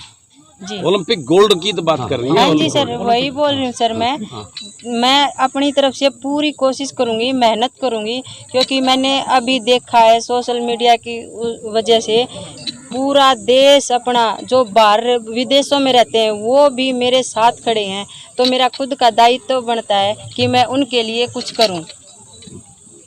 आज आपकी मदद में कौन कौन यहाँ आए? आज हमारे कश्यप समाज से आए हुए हैं और हमारे मैम हल्के के विधायक श्री बलराज कुंडू जी आए हुए हैं और भी बहुत सारे फौजी संगठन से आए हुए हैं और हमारे जो हर शिकारा भाई हैं वो भी आए हुए हैं। और जो अपने वैसे भी बहुत हेल्प की है मेरी अपने भारत में, जैसे कोई आए बेटा तुम्हें क्या चाहिए, ये ऐसे ही अपने बाहर रहने वालों ने भी हेल्प की है। तो मैं उनका दिल से धन्यवाद करना चाहती हूँ, क्योंकि उन्होंने मेरे एक मैसेज की वजह से पूरा अपना देश और विदेशों में जो रहते हैं वो सब मेरे साथ खड़े हैं। वायरल हुई है खबर उसकी मदद के लिए जी, तो आज का क्या कार्यक्रम था, किस तरह की मदद की गई? नहीं, आज ये मैं सबसे पहले तो आप सब मीडिया के साथियों का धन्यवाद करता हूँ जो सोशल मीडिया में आपने इनकी अखबार के माध्यम से जो भाई अजमेर ने आप सब ने जो इस गुड़िया को जो है ना हाईलाइट करने का काम किया। और पहले भी मेरे पास, लेकिन मुझे इतना ज्ञान नहीं था। जैसे पहले बेटा आया था, इसके लिए जो है ना कुछ मैंने नगद मदद भी की थी, इसको और भी आश्वासन दिया था, लेकिन मेरी संज्ञान में इनकी मुलाकात नहीं होने की वजह से जो आज आप लोगों की वजह से आज ये सारा मामला जब सामने आया, तो आज मेरा एक अंदर आत्मा ने ऐसी प्रतिभाएं, ये खाली एक सुनेता बेटी नहीं है, इस प्रदेश में ऐसी गरीब के घर में बहुत सारी अनेकों प्रतिभाएं हैं जो ऐसे ही नीचे रह जाती की वजह से और सरकारों का सहयोग ना होने की वजह से। और आज भी आज कितना बड़ा दुर्भाग्य, इतने मेडल लेने के बाद में आज तक हरियाणा प्रदेश की सरकार ने इसकी कोई सुध बुध नहीं ली है। जो बड़ी बड़ी बातें करते हैं जो सरकार, आज ये किस लेवल पे इसका मकान है वो भी यहाँ एक पंचायती जोड़ के ऊपर इन्होंने वो कर रखा है, कोई ना इसको कोई प्लॉट मिला है इनके परिवार को, ना कोई इसके लिए और कोई व्यवस्था की गई। तो आज उसी दर्द को समझ के और ये भी इस बेटी को आगे कोई तकलीफ ना हो, तो मैं इस बात का आप सबको विश्वास और भरोसा दिलाता हूं कि आर्थिक कमजोरी की, आर्थिक दिक्कत की वजह से इसके खेल पे कमी नहीं आने दूंगा, ना इसकी डाइट की और उसकी वजह से। तो मेरी शुभकामनाएं। आज उसी के संदर्भ में मैंने गांव वालों ने वादा किया है कि वो प्लॉट का इंतजाम वो करेंगे और उसके बड़े 5 लाख रुपए मैंने पहले इसके घर पे छत होनी चाहिए, तो 5 लाख रुपए, और इसको वेट लिफ्टिंग की एक सेट जो इसने बताया 3.5 लाख रुपए का, वो सेट इसको ला के दूंगा। और 10,000 रुपये महीना इसकी डाइट, ताकि क्योंकि खेल करने के लिए डाइट बहुत ज़रूरी है, तो वो प्रति माह 10,000 रुपये इसको जो है डाइट का मैं आज से ही लागू करता हूं। और मैं इस बेटी से भी एक संकल्प लेना चाहता हूं, ये भी आज एक संकल्प ले कि आज इसका मुझे बड़ा भाई माने या जो भी माने कि आज इसका भाई इसके साथ खड़ा है। अब इसका दायित्व तो बनता है ये गोल्ड मेडल लेकर विश्व स्तर पर मेरे इस हलके का, मेरे इस गांव का नाम रोशन करने का काम करे और दिन रात मेहनत करके अपने खेल की तैयारी शुरू करे। आज से इसकी सारी दिक्कतें खत्म और पूरा गांव और प्रदेश की दुआएं, और आज पूरे प्रदेश से मेरे फौजी भाई जो उनकी एक एक पैसा, वो जिसकी कोई अनमोल है, कोई कीमत नहीं है उस पैसे की, उन्होंने यहाँ के इसकी मदद की है। ऐसे सामाजिक संस्थान उन्होंने आगे बढ़कर इसकी मदद की है। इतना आशीर्वाद आज इस पूरे प्रदेश से इस बेटी को मिल रहा है, तो निश्चित रूप से ये आगे आने वाले दिनों में एक नया इतिहास रचने का काम करेगी और इसकी आर्थिक किसी भी हर प्रकार की आर्थिक उसकी रिस्पॉन्सिबिलिटी मैं लूँगा। आज से मैं इसको अपना ये मान लो, मेरी धर्म बहन धर्म बेटी मान लो, इसको किसी प्रकार की कमी नहीं रहने दूंगा। ये मैं आप सबको विश्वास देता हूं। बलिया रेवती थाना के अंतर्गत ग्राम छेड़ी सभा से जो रास्ता रेवती बेरिया मुख्य मार्ग से मिलता है, वही रास्ता विधायक निधि से बना है और जिस पर सैकड़ों लोगों का आवागमन है, लेकिन बारिश के कारण वह रास्ता टूट गया है और लोगों को आने जाने में बहुत परेशानी उठानी पड़ रही है। चलिए जानते हैं हमारे संवाददाता गोविंद सिंह की खास रिपोर्ट।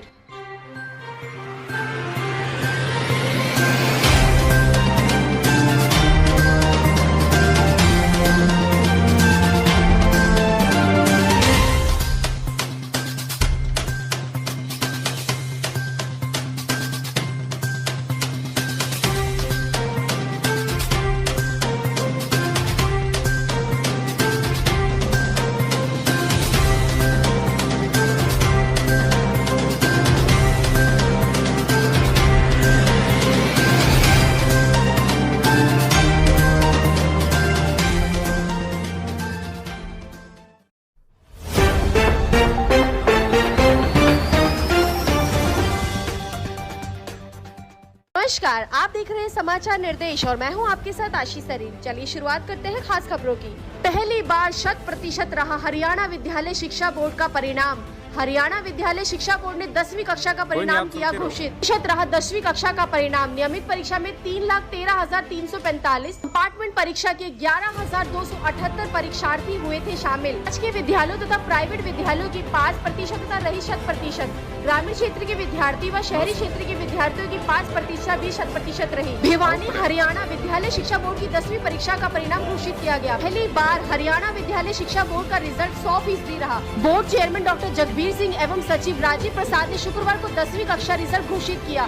परीक्षार्थी बोर्ड वेबसाइट पर ये रिजल्ट देख सकते हैं। बता दें कि हरियाणा विद्यालय शिक्षा बोर्ड द्वारा 10वीं कक्षा की परीक्षा 20 अप्रैल से ली जानी थी, लेकिन कोरोना महामारी के चलते ये परीक्षा 15 अप्रैल को रद्द कर दी गई थी। हरियाणा विद्यालय शिक्षा बोर्ड ने शुक्रवार को 10वीं कक्षा का परिणाम घोषित किया। चरखी दादरी से हमारे संवाददाता साहिर गिरधर की खास रिपोर्ट। मिले हैं उसके आधार पर परिणाम घोषित किया है। तो इन सब का विचार करते हुए हमारे बोर्ड के कर्मचारी अधिकारियों ने सबने मिलकर के ये तय किया और माननीय शिक्षा मंत्री जी से सलाह लेते हुए कि अभी हम भी इंटरनल के मार्क्स के आधार पर विद्यार्थियों का परीक्षा परिणाम घोषित कर दें, क्योंकि विद्यालय खुल चुके हैं और अध्यापक भी उसमें आ रहे हैं, तो विद्यार्थी समय से जाकर के एडमिशन ले सकें। तो आज बोर्ड मार्च 21 की परीक्षाओं का परिणाम घोषित कर रहा है, जिसमें 10वीं कक्षा के शैक्षणिक नियमित के विद्यार्थियों का परीक्षा परिणाम सभी विद्यालयों का, सभी जिलों का और पूरे प्रांत भर का 100% रहा। इस प्रकार कंपार्टमेंट की जो परीक्षा थी जिनकी बाकी थी, उनका पिछले वर्ष वाला ही क्राइटेरिया लेते हुए कि उनकी शेष विषयों की परीक्षा हो चुकी थी, उसके आधार पर एवरेज बनाते हुए उसका जो विषय बाकी था कंपार्टमेंट का, उसमें उसको पास घोषित किया गया। सेकेंडरी नियमित के परीक्षा के इस बार 3,13,345 परीक्षार्थियों को ये परीक्षा देनी थी, जिनका आज परीक्षा परिणाम घोषित किया जा रहा है। उसमें से 1,72,059 छात्र थे, 1,41,286 छात्राएँ थी। इसी प्रकार कंपार्टमेंट की जो परीक्षा जिन्होंने देनी थी, ऐसे 11,278 परीक्षार्थी थे, जिनका परीक्षा परिणाम सबका पास घोषित किया गया है, जिसमें से 5,884 छात्र हैं और 5,394 छात्राएँ हैं। सभी राजकीय और प्राइवेट विद्यालयों की 5% 100% रही। इसी प्रकार ग्रामीण और क्षेत्र के विद्यार्थियों व शहरी क्षेत्र के विद्यार्थियों की 5% भी 100% ही रही। सेकेंडरी नियमित के परीक्षार्थियों का परिणाम विद्यालय द्वारा भेजे गए आंतरिक मूल्यांकन अंक एवं प्रायोगिक प्रैक्टिकल परीक्षा के अंकों के आधार पर मानकर अनुपातिक तौर पर लगाते हुए घोषित किया गया है। कंपार्टमेंट परीक्षार्थियों का परिणाम परीक्षार्थी द्वारा प्राप्त अन्य उत्तीर्ण विषयों के अंकों का औसत निकालते हुए कंपार्टमेंट के अंक मानकर परिणाम घोषित किया गया है।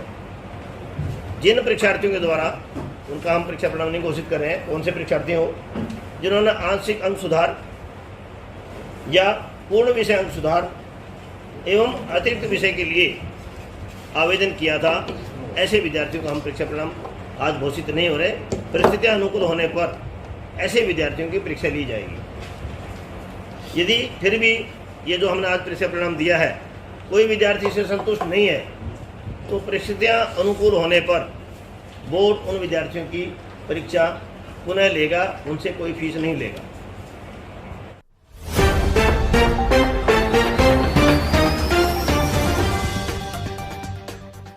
कैथल जनकपुरी बस्ती वासियों ने सेक्टर 21 सिविल लाइन थाना में शिकायत दर्ज करवाने आए। उन्होंने कहा कि जो जिला परिषद कैथल में जो अवैध निर्माण बना हुआ है, वहां पर कुछ दिन पहले एक साध्वी मकान बनाकर रह रही थी, लेकिन अब साध्वी वहां से चली गई है और अब वहां पर कुछ शरारती तत्वों के द्वारा उस जमीन पर कब्जा किया गया है। वे चाहते हैं कि वे जमीन खाली करवाई जाए, लेकिन सिविल लाइन थाना प्रभारी ने उसकी शिकायत लेने से मना कर दिया है। थाना प्रभारी का कहना है कि जिला परिषद की शिकायत आने पर ही वे कोई कार्यवाही कर सकते हैं। कैथल से हमारे संवाददाता अमित शर्मा की खास रिपोर्ट।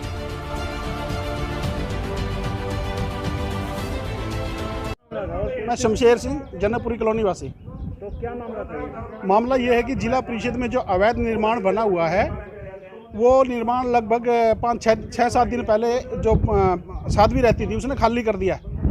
अभी वो अवैध निर्माण खाली पड़ा है और उसमें अभी दूसरे असामाजिक तत्व जो हैं वो उनका आवागमन है, और जिसके कारण कभी भी कोई मतलब उधर में उल्टे सीधे काम हो सकते हैं। और कॉलोनी की जो क्या बोलते हैं उसको हैं? ये जिला परिषद के परिसर में एक अवैध निर्माण बना रखा है। एक पहले महिला थी बाबा के भेष में, उसने तो वो अभी लगभग 8-10 दिन पहले छोड़ के चली गई है। तो उसके बाद अवैध निर्माण खाली था। हम एप्लीकेशन देने लग रहे हैं बार बार के अवैध निर्माण खाली, और इसमें असामाजिक तत्वों का आना जाना लग रहा है, अभी रात को भी और दिन को भी। तो उसी के संदर्भ में हम SHO साहब से मिले हैं और कल DC साहब से मिले थे हम उसके बारे में कि जी ऐसे ऐसे अवैध निर्माण में असामाजिक तत्व आ रहे जा रहे हैं, इनका आना जाना बंद किया जाए। कॉलोनी में शांति भंग होने लग रही है और तनाव की स्थिति बढ़ने लग रही है वहाँ पे। तो SHO साहब ने आपको क्या बोला? SHO साहब ने बिल्कुल मना कर दिया कि मैं इस एप्लीकेशन के ऊपर कोई कार्रवाई नहीं कर सकता। जिला परिषद कोई कार्रवाई करेगा और वो हमको कहेगा तो हम कार्रवाई करेंगे, अनादर इसके सिवा हम कुछ नहीं कर सकते। इसके लिए आप SP साहब से मिलोगे? SP साहब से आज मिलेंगे तो अच्छी बात है, नहीं तो हम सोमवार को बिल्कुल मिलेंगे सभी कॉलोनी वासी।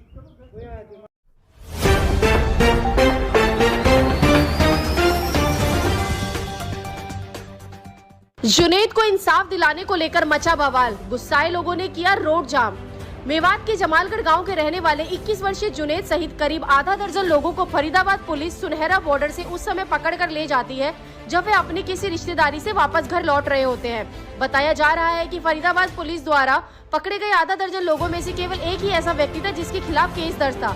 जुनैद सहित बाकी सभी लोग बेगुनाह थे। आरोप है कि फरीदाबाद पुलिस ने जुनैद को बुरी तरह पीटा और फिर अगले दिन किसी दलाल के सारे 70,000 रुपए की रिश्वत लेके जुनैद को छोड़ दिया गया।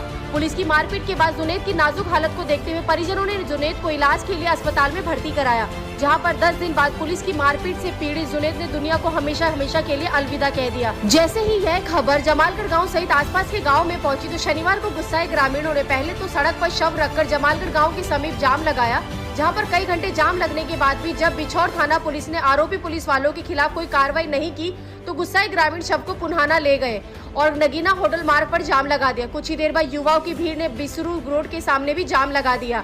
इस दौरान गुस्साए लोगों ने पुलिस की गाड़ी को क्षतिग्रस्त कर दिया और थोड़ी देर बाद उसे आग के हवाले भी कर दिया, जिसके बाद पुन्हाना शहर में पूरी तरह बवाल मचा। हालात पर नियंत्रण करने के लिए पुन्हाना शहर में भारी पुलिस बल को तैनात किया गया और पुलिस ने जाम लगाने वाले लोगों को तितर बितर करने के लिए लाठी का सहारा लिया। नूह से हमारे संवाददाता जुबेर खान की खास रिपोर्ट। क्या नाम है जी? कमरुद्दीन। कमरुद्दीन जी, ये जो लड़का जो मरा है बताया जा रहा है कि पुलिस ने मारा, किस तरीके से हादसा? देखिए 31 तारीख को सुनेड़ा था, 31 मई को सुनेड़ा बॉर्डर से उठाया फरीदाबाद वाली पुलिस ने और 1 जून को ये छोड़ दिया था। उसे बेकसूर लड़का है, मार इतनी लगा दी आखिर वहाँ की डेथ होगी रात में आज 11 बजे 11:30 बजे के आसपास। हम तो यही चाह रहे इसलिए जामे कोई प्रशासन सुनवाई करे, पुलिस वालों के खिलाफ मुकदमा हो। किस आरोप में इसको उठाया गया था? कोई मुकदमा था, क्या था? कोई आरोप ही ना जी, आप तो नहीं उठा लियो, शक सुबह पे उठाए। क्या काम करता है लड़का? ये गांव का खेती बाड़ी करता है। 31 और मई को उठाए और 1 जून को छोड़ दिया। अब तक इसको टॉर्चर किया गया है? अब तक इसको टॉर्चर किया, इतने दिन कहाँ रखा गया है इसको? जो हॉस्पिटल में इधर उधर दिखाते रहे। आपने अपने लोकल थाने में शिकायत नहीं कर रखी, इसकी MLR भी कटी पड़ी और SDM की परमिशन से आके MLR कटी। तो पुलिस ने 3rd डिग्री जो टॉर्चर किया, मारपीट जो की है, उसी से मर गया, इसकी डेथ हुई। उसी से डेथ हुई। नया लड़का, बल्कि 24 का नहीं 22-23 साल का लड़का है। 2 भाई और गिरफ्तार, उन्हें बता दो क्या मांग? 2 और उठा रखे क्यों? हाँ, 2 भाई और गिरफ्तार। क्या मांग है? कब तक जाम खुलेगा? भाई ये जाम तो खुल जाएगा, प्रशासन केस कर दे भाई, FIR करे, उनके खिलाफ मुकदमा करे। अरेस्ट बंदा है, ये काम क्या करता है? ये खेती बाड़ी करता है। पुलिस ने कोई आश्वासन दिया? हाँ, पुलिस ने आश्वासन दिया। पुलिस SHO साहब आए पड़े हैं, DSP भी मालूम होता है, तो बोले भाई ठीक है, जो आप चाहते हो होगा। FIR ये कर देंगे। आ रहा हमारे एक वकील एप्लीकेशन लेकर आ रहा हो, उसके बाद ये जाम खुल जाएगा। जड़का है पकड़। वकील साहब, कुछ लड़कों को यहाँ से निर्दोष लड़के बताए जा रहे हैं, फरीदाबाद की पुलिस उनको उठाती है। बताया जा रहा है कि उनको इस तरीके से मारा पीटा है कि एक की डेथ हो गई है और बेकसूर लोगों से फिर पैसे की मारपीट अलग की है, पैसे को भी डिमांड की है और पैसे लेकर उनको छोड़ा गया है। क्या कहेंगे पुलिस इस बारे में? ये घटना 31/5/2021 की है और तकरीबन शाम को 6 बजे जो हरियाणा में गांव है एक सुनेड़ा, वहाँ से इनको फरीदाबाद की साइबर क्राइम के इसमें 7 तो उनको बाय नेम हम जानते हैं हमारे साथी, और 4-5 लोग और थे जो इनको ज़बरदस्ती वहाँ पर उठा के ले गए और इनको इतनी बुरी तरह से मारा कि जिस तरह से एक पशु को भी इंसान नहीं मार सकता। और उसकी हालत आप देख सकते हैं, आज जो डेड बॉडी हमारे बीच में जो नौजवान की 21 साल का नौजवान लड़का है, का पूरा शरीर उनका सूजा हुआ है। तो इस तरह से पुलिस की जो जास्ती और जुल्म और जो देखते हैं कि इतनी निर्दयता से हत्या करना, इतना तो कोई दुश्मन भी नहीं सोचता। ये पुलिस नहीं है, ये बिल्कुल नरभक्षी बनी हुई है। तो इन चीज़ों के हमने खिलाफ कार्रवाई करवाने के लिए हमने आज हम ये न्याय चाहते हैं कि पुलिस से इसमें तुरंत हमारी FIR दर्ज करी जाए और FIR के बाद एक मेडिकल बोर्ड से इसका पोस्टमार्टम हो और मुलजिमों को अरेस्ट करे। अगर प्रशासन इसमें कोताही या ढिलाई बरतता है तो हमारा पूरा इलाके का हर आदमी इस न्याय की लड़ाई लड़ने के लिए तैयार है। और इसकी एक खास और वजह और है कि इस जो जुनैद लड़का हमारा गुजरा है बेचारा मरहूम, इसके खिलाफ कोई भी आज तक किसी थाने में कोई भी मुकदमा दर्ज नहीं है, कोई भी मुकदमा दर्ज नहीं है। एक पुलिस की सरेआम पैसे लेने की नीयत से 70,000 रुपये ले भी लिए हैं, जिनकी हमारे पास वीडियोज भी हैं, इनकी रिकॉर्डिंग भी अवेलेबल है पुलिस की। और फिर ये धमकी दी जा रही है कि ये तो अभी उठाया, 2 और मुकदमे भी दर्ज करेंगे, 2 भी मुकदमे करेंगे, 4 भी मुकदमे दर्ज करेंगे, लेकिन ऐसा नहीं होने देंगे। आपके पास सब चीज़ है, वीडियो रिकॉर्डिंग है, ऑडियो रिकॉर्डिंग है, सारी आपके पास, और क्यों मुकदमा दर्ज नहीं हो रहा है? ये पुलिस प्रशासन की एक तानाशाही है। इस तरह से सिर्फ जुल्म तो पहले पुलिस को करना ही नहीं चाहता। अगर कुछ विवाद में साहिब हत्याकांड भी था, उसमें अभी तक कुछ नहीं हुआ है, क्या ये भी ऐसा ही रह जाएगा? ये पुलिस प्रशासन की और सरकार का जो निकम्मापना है, इससे इस तरह से मुलजिमों को छूट देना कि उनके खिलाफ कानून कार्रवाई नहीं करना, एक पुलिस प्रशासन और जो जुल्म जास्ती करने वाले हैं उनके एक हौसले बुलंद करते हैं। और इसी वजह से कि आज हमारा एक जुनैद भाई भी एक अल्लाह का प्यारा हो गया। अगर पुलिस प्रशासन और सरकार इन पर सही कार्रवाई करे तो ये जास्तियाँ रुक जाएंगी। क्या रणनीति रहेगी? क्या आगे हमारी रणनीति ये रहेगी, जब तक हम अपनी डेड बॉडी को नहीं दफनाएंगे, जब तक मुलजिमों का अरेस्ट नहीं होगा, मुकदमा दर्ज नहीं होगा, मेडिकल बोर्ड से इनका पोस्टमार्टम नहीं होगा, तब तक हम मैयत को नहीं दफनाएंगे। ये हमारा एक चैलेंज रहेगा। आप एक वकील हैं, कानून के बारे में अच्छी तरीके से जानते हैं। बेकसूर लोगों को इस तरीके से मार पीटना कौन से कानून में है जो पुलिस इस तरीके से पीटती है? ये तो कोई कानून ही नहीं कहता। अगर किसी मामले में किसी को तफ्सीस भी करनी है तो इसका एक जुडिक्शन होता है पुलिस अधिकारी को। इस तरह से नहीं कि उसका आप डेड बॉडी को खुद आप मौके का मुआयना कर ले, मौके पे मौजूद है, इसको कितनी बुरी हालत, कितने उसके जख्म, उसके कितने पैर हाथ सूजे हुए कि मैं तो ये कहता हूँ कि एक दुश्मन भी इतनी बुरे जास्ती नहीं कर सकता कि पुलिस अधिकारियों ने किया है। और समय 7 पुलिस अधिकारी जिनका मैं नाम भी बोल देता हूँ जो बाय नेम हमारे पास, राजेश SHO है, सुरजीत SI है, नरेश हेड कांस्टेबल है, दरवीर हेड कांस्टेबल है, नरेंद्र SI है, जावेद ASI है, बसंत है और 4-5 और अन्य हैं जिनके हम नाम नहीं जानते। तो हमारे यही बार बार फिर सरकार से सुबह से आपने जाम लगाया हुआ है, क्या प्रशासन के थ्रू कोई आप सांत्वना मिली है? प्रशासन का तो मैं कहता हूं कि जितना हरियाणा का प्रशासन निकम्मा है, शायद ही कहीं भी नज़र आता होगा कि सुबह से ये रात का मामला है और रात से अब तक पुलिस प्रशासन वो भी पुराने थाने का है, जबकि बिछोर थाने की घटना है, बिछोर थाने का SHO अब तक भी नहीं आया। तो शायद कहीं हम ये भी कह सकते हैं कि SHO की और अपने डिपार्टमेंट को बचाने के लिए उनकी कहीं मिली भगत भी हो सकती है, कोई साठगांठ हो सकती है। रणनीति रहेगी यहाँ से? हमारी रणनीति रहेगी, हम डेड बॉडी को तब तक नहीं दफनाएंगे जब तक मुलजिमों का अरेस्ट नहीं होगा, मुकदमा नहीं होगा और बोर्ड द्वारा मेडिकल नहीं होगा। ये हमारी पूरी रणनीति रहेगी। चाहे हमें कोई और भी कुर्बानी देनी पड़ी, धरना करना पड़ा, जाम भी करना पड़ा, तो वो भी करेंगे। बेवजह घर से निकलने वालों के खिलाफ समालका पुलिस हुई सख्त, कई वाहनों के काटे गए चालान। चलिए जानते हैं हमारे संवाददाता रघुनंदन की ये खास रिपोर्ट। समालका हरियाणा राज्य सरकार की गाइडलाइन के अनुसार जैसे ही लॉकडाउन में कुछ छूट मिली, वैसे ही बेवजह घर से निकलने वाले व्यक्तियों के चालान काटे गए। वहीं ट्रैफिक इंचार्ज राजेश कुमार ने बिना मास्क के ड्राइविंग करने वालों के 500 रुपए व बिना हेलमेट के ड्राइविंग करने वालों के 1000 रुपए के चालान काटे। ट्रैफिक इंचार्ज राजेश का कहना है कि सरकार की गाइडलाइंस के अनुसार कुछ छूट मिलते ही व्यक्ति बिना मास्क के नजर आने लगे और बिना हेलमेट के बाजार में भीड़ जुटने लगी, जिसे समालका पुलिस सख्ती से कार्रवाई में आ गई और लॉकडाउन का उल्लंघन करने वालों के खिलाफ सख्त कार्रवाई की और कई वाहनों के चालान भी काटे गए। वहीं समालका चौकी इंचार्ज हरिराम व ट्रैफिक इंचार्ज राजेश कुमार ने आम जनता से अपील की है कि बेवजह घर से बाहर ना निकले, मास्क पहने और सोशल डिस्टेंसिंग का पालन करें, अपने आप को भी बचाएं और औरों को भी बचाएं। हमारे संवाददाता रघुनंदन की एक खास रिपोर्ट। चुनावी रंजिशों के चलते नवनिर्वाचित प्रधान की गई गोली मारकर हत्या। कैंट थाना क्षेत्र में लाल फाटक के पास नवनिर्वाचित प्रधान मोहम्मद इशाक रिजवी की चुनावी रंजिशों के चलते गोली मारकर हत्या कर दी गई है। घटना की जानकारी लगते ही पूरे क्षेत्र में हड़कंप मच गया। मौके पर पहुंची पुलिस ने शव को कब्जे में कर पोस्टमार्टम के लिए भेज दिया है। चलिए जानते हैं बरेली से लादिन मंसूरी की खास रिपोर्ट। जानकारी के मुताबिक परंगवा के नवनिर्वाचित प्रधान मोहम्मद इशाक रिजवी को गुरुवार शाम को उस समय गोली मार दी गई जब वे किसी निजी काम से लाल फाटक आ रहे थे। पुलिस ने पीड़ित परिवार की शिकायत पर 4 लोगों के खिलाफ मुकदमा दर्ज कर एक पूर्व प्रधान रतन लाल को गिरफ्तार कर लिया है। पुलिस के मुताबिक प्रथम दृष्टया 3 गोली 315 बोर की शरीर में लगना प्रतीत हो रहा है। मृतक के शव को सील सर्व मुहर कर पंचायतनामा की कार्यवाही कर पोस्टमार्टम हेतु भिजवाया जा रहा है। मौके पर कई उच्चाधिकारीगण मौजूद हैं, वहीं शांति व्यवस्था बनी हुई है। मृतक की पत्नी द्वारा गांव परंगवा के मोहर सिंह प्रधान प्रत्याशी रतनलाल पूर्व प्रधान पर हत्या के आरोप लगाए गए हैं। पुलिस को फिलहाल पीड़ित पक्ष से तहरीर नहीं मिली है। एक अभियुक्त रतनलाल को गिरफ्तार कर लिया गया है।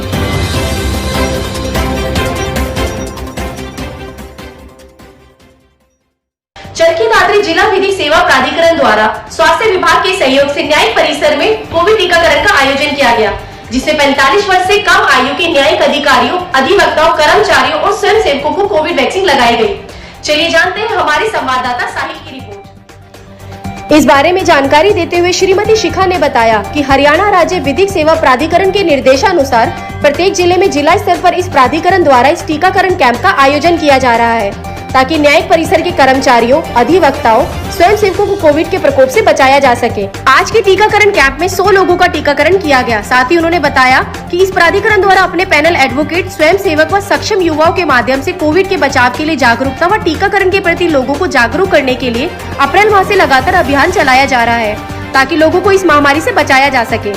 इस अभियान में आरोग्य नितम संस्था भी इस प्राधिकरण का सहयोग कर रही है। के सहयोग से चलाया जा रहा है। बदला गया है, साथ ही साथ गर्मी का मौसम है तो के लिए दाने और पानी की व्यवस्था की रिपोर्टें रखे हैं और मैं इसके लिए धन्यवाद करना चाहती हूँ। आरोग्य नितम संस्थान के सहयोग से मुहिम चलाई गई है। मैम, कोर्ट कॉम्प्लेक्स में आज टीकाकरण भी करवाया गया है। वैक्सीनेशन का जो कार्य है वो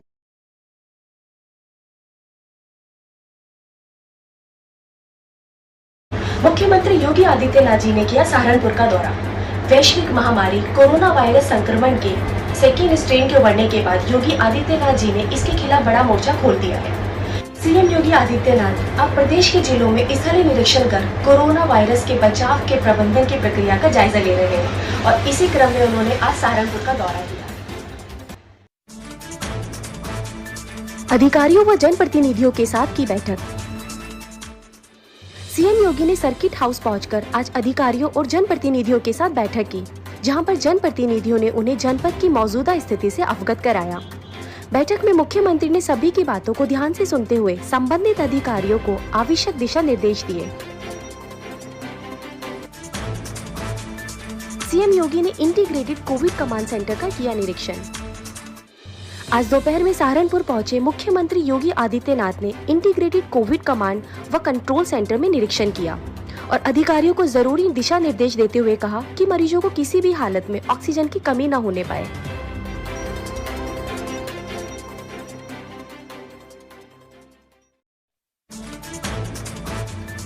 गांव छातर में हवन यज्ञ के माध्यम से किया कोरोना पर वार। उचाना कोरोना महामारी से मुक्ति के लिए उपमंडल उचाना के गांव छातर की आर्य समाजी टीम के आह्वान पर महायज्ञ के आयोजन में गांव के लोगों ने आहुति दी। लोगों ने अपने घरों व गांव की मुख्य गलियों में हवन यज्ञ के माध्यम से पर्यावरण को शुद्ध किया और कोरोना महामारी की समाप्ति की प्रार्थना की।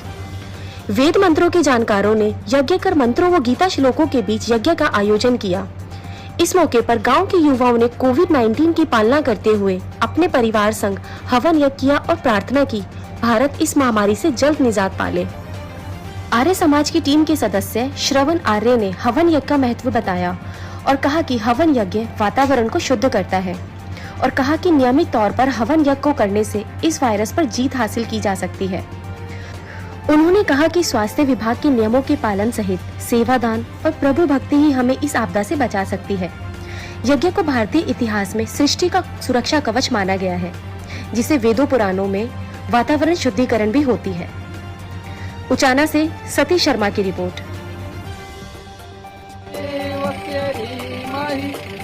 यो